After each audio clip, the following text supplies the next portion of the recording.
ওই তাকে মোদের সন্তান সোনামণি আজ মারা গেছে, মোদের সন্তান সোনামণি আজ মারা গেছে, মোদের সন্তান সোনামণি আজ মারা গেছে। এই কথা শুনে স্বামী তখন চুপ থাকতে পারে না।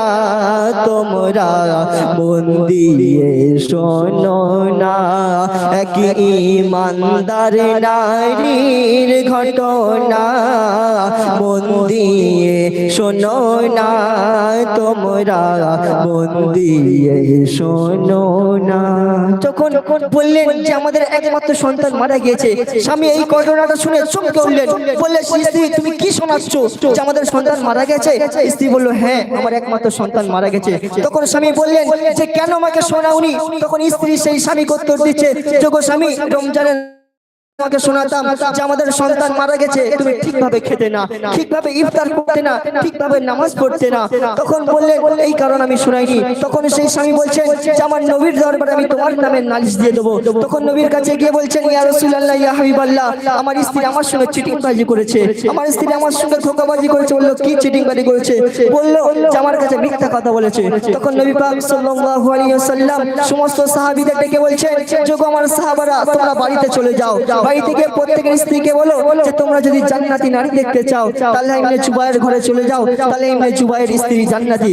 তখন সেই স্বামী অবাক হয়ে বললেন যে আমার স্ত্রী আমার সঙ্গে মিথ্যা বলেছে, আর তুমি কেন বলছো সে জান্নাতি?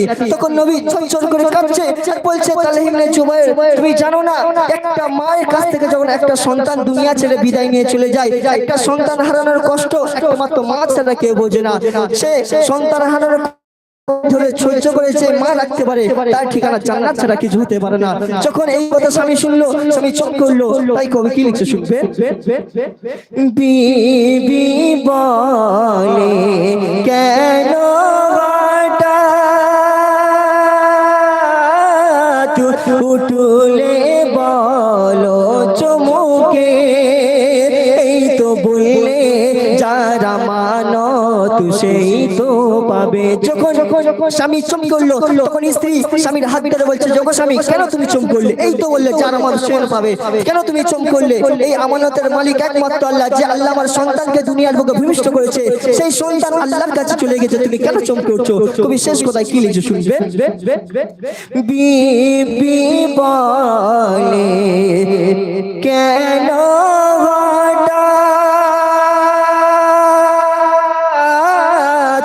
উঠলে বলো চমকে, এই তো বললে যারা মানত সেই তো পাবে, এই তো বললে যারা মানত সেই তো পাবে। এই আমানতের মালিক হলো খুদ খোদা রব্বানা। তোমরা মন দিয়ে শোনো না, এক ঈমানদার নারীর ঘটনা। মন দিয়ে শোনো না, তোমরা মন দিয়ে শোনো না।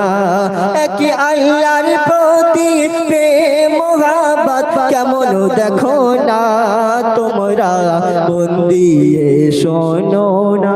শুনলেন আরেকটি গজল আমার মা বোনদের সম্পর্কে পরিবেশন করব, যে আজকাল জামানায় দেখবে এই ফিতনার জামানায় নারী সন্তান ছেলেদের নিয়ে কেমন একটা বাজে অভ্যাস চলছে।